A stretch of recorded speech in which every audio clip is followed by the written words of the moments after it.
Today we're in the wonderfully eccentric town of Glastonbury in southwest England.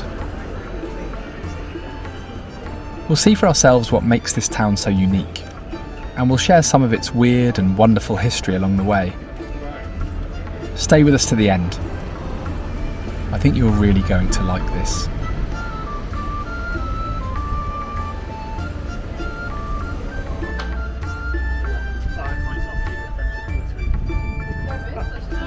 The town is only 23 miles south of Bristol and 130 miles from London, and is home of course to the famous Glastonbury Festival.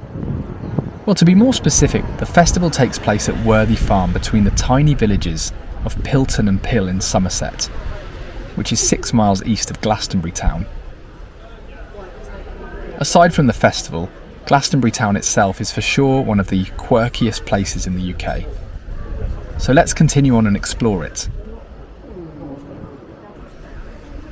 So Glastonbury, of course, is very well known for its New Age community, its ancient and medieval sites, and its myths and legends related to Glastonbury Tor.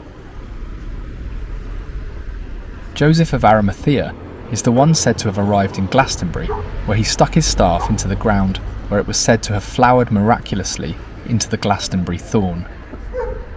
The legend concerning Joseph, the Holy Grail, and King Arthur are, as you might guess, a really big draw to the town. So let's continue on and explore this wonderfully eclectic and colourful town, and I'll share some intriguing facts with you along the way. So firstly, where did the name Glastonbury come from? Well, Glastonbury settlement was first recorded in the 7th century and was called Glastonbury, which later became Glastonbury.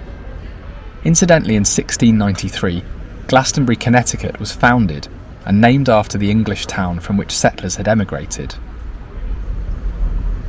The town became an important one with the opening of the Glastonbury Canal, and by the 1730s, it was a prosperous place to live. By the mid-19th century, it suffered a real decline, but in 1854 the railway came to the town and opened up the town once again. The railway line closed though in 1966, and it suffered its second decline, so the town has certainly had its share of ups and downs. Today, tourism is a major draw due to Glastonbury's real uniqueness, its historical importance, and its strange and unusual independent shops.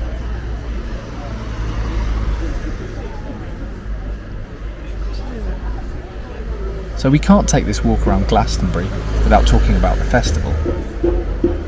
The first Glastonbury festivals were a series of cultural events held in summer from 1914 to 1926. It's now evolved into the largest open-air music and performing arts festival in the world.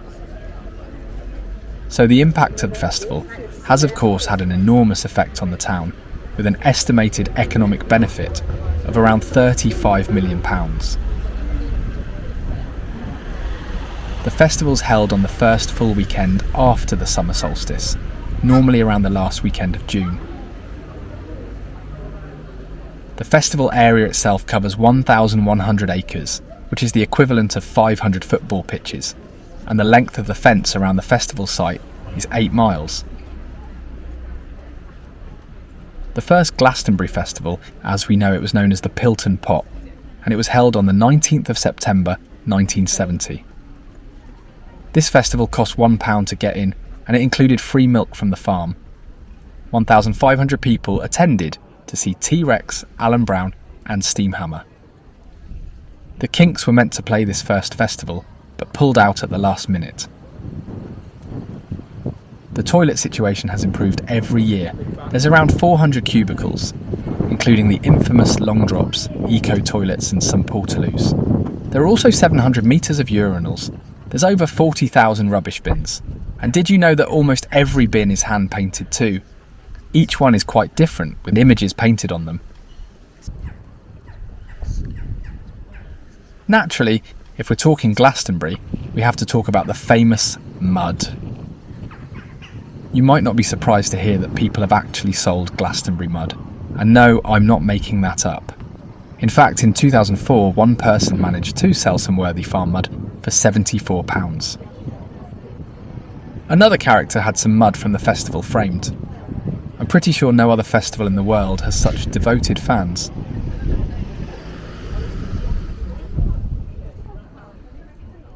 Worthy Farm, where the festival takes place, is actually still a working farm.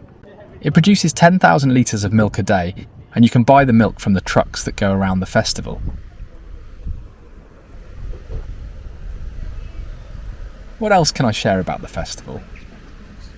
Yes.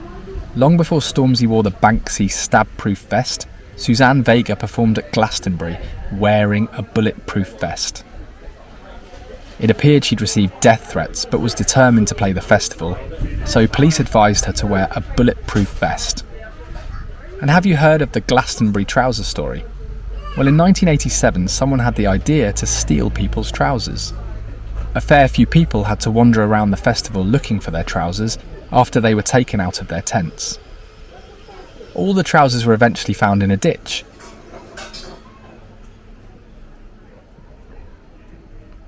I guess with the amount of people attending the festival, it's not too surprising to hear that there's at least 3 babies known to have been born during the festival.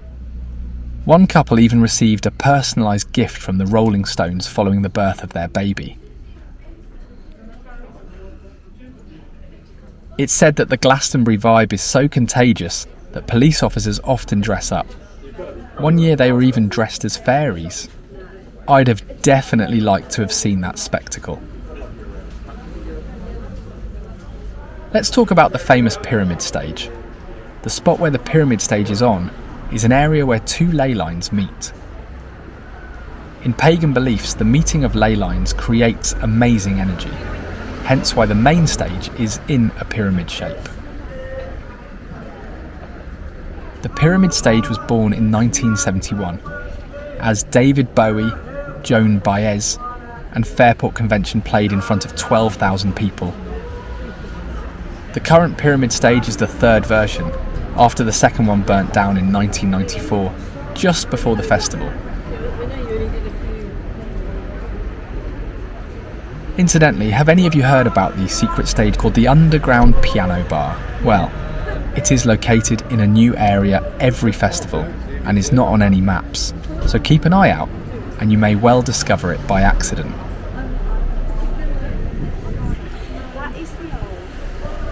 The sheer size of the festival makes it feel like a city, and like any city there is loads of variety when it comes to places to eat. There are more than 400 food stalls and over 100 bars, and the food is really quite fantastic. In fact, the festival hosts Trader Awards focused on sustainability, and winners are offered free or affordable pitches at the next event.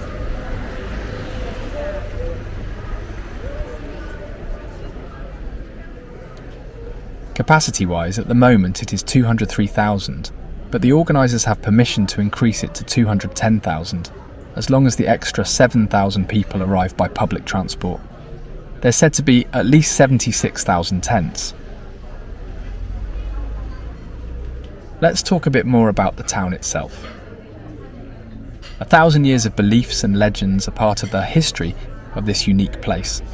Interestingly, many long-standing legends were examined in a 4-year study by archaeologists at the University of Reading.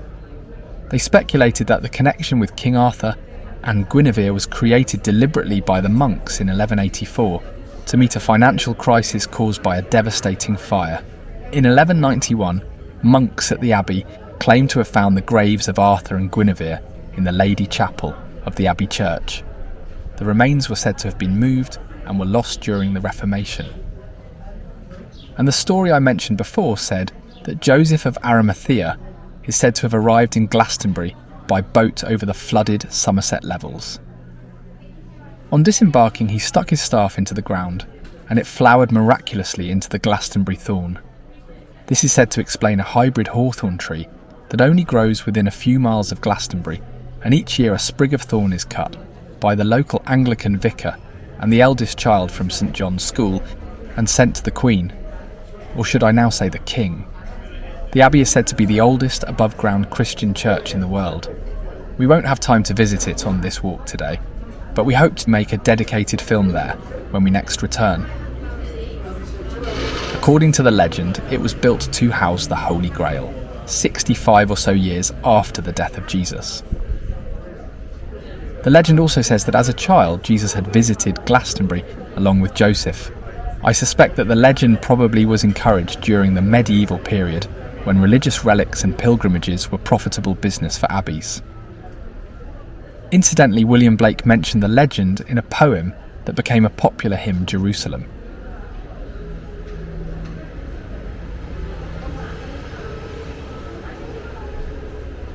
In 1934, artist Catherine Maltwood suggested that there was a giant landscape zodiac in Glastonbury consisting of a map of the stars on a massive scale formed by features in the landscape, such as roads and streams around the town. Studies concluded, though, that the Eye of Capricorn was identified as a haystack. The western wing of the Aquarius Phoenix was a ring road laid in 1782, and the Cancer boat or crab consists of a network of 18th century drainage ditches. So whilst there are some Neolithic paths preserved in the peat of the bog, disappointingly none of the known paths match the lines of the zodiac features. So what more can I tell you about this important town? Well, being British, I have to talk about the weather. The town is generally wetter than the rest of the country, the annual temperature being around 10 degrees Celsius. The summer months of July and August are the warmest and hover around 21 degrees Celsius.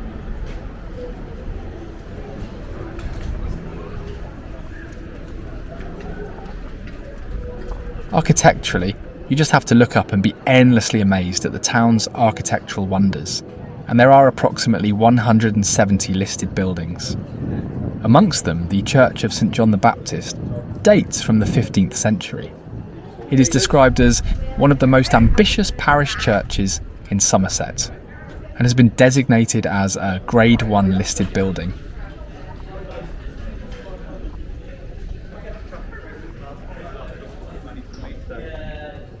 And finally, and quite interestingly, you might be surprised to hear that Glastonbury has around 70 different faith groups, including the Order of Druids, Sufism, Paganism, British Orthodox Church, and even the Baha'i faith.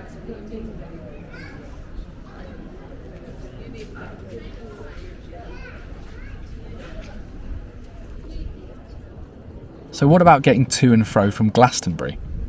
The nearest railway station is at Castle Carey, but there is no direct bus route linking it to Glastonbury. There are bus connections between Glastonbury and the railway stations at Bristol Temple Meads, and it's also served by daily, superfast coaches to and from London. If you're driving here, the main road in the town is the A39 connecting the town with Street and the M5 motorway. Well, that wraps up our walk of Glastonbury. Do check out our channel for more narrated and unnarrated natural sound tours around some of the world's most interesting cities. But for now, take care and see you on the next one.